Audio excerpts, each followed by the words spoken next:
So in Mexico, Easter, Pascua, it's really, really a special time. The Mexicans are very religious, very devout Catholics. They do reenactments of the crucifixion.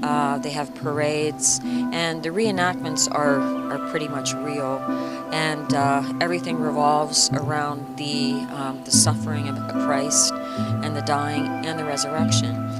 And then on Easter, they, of course, have plenty of food after all the masses, and they celebrate with their families, and it's very, very beautiful.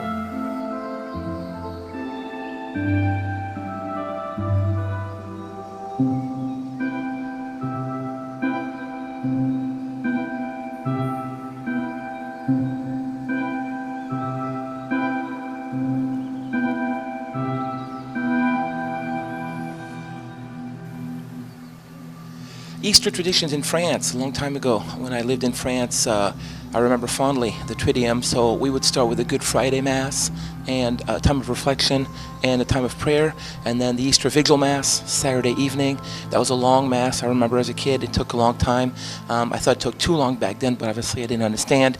And then, of course, the Mass of the year. I personally happen to think it's probably the most important day of our liturgical calendar is Easter Sunday Mass. So it used to be a time of deep reflection, a time of thought, a time of prayer, a time of appreciation for what he's done for us, of course, he Capital H, and his resurrection. So those were the traditions that we had in France back.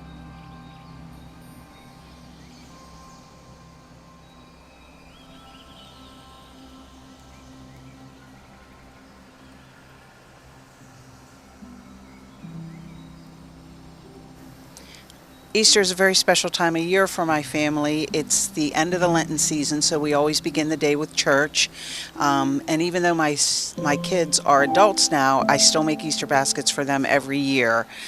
We have a wonderful celebration with family later in the day, and we include an Easter egg hunt in that. My kids come home and participate in that, even though they might not always like it. I love it, and it's a special part of the day for us.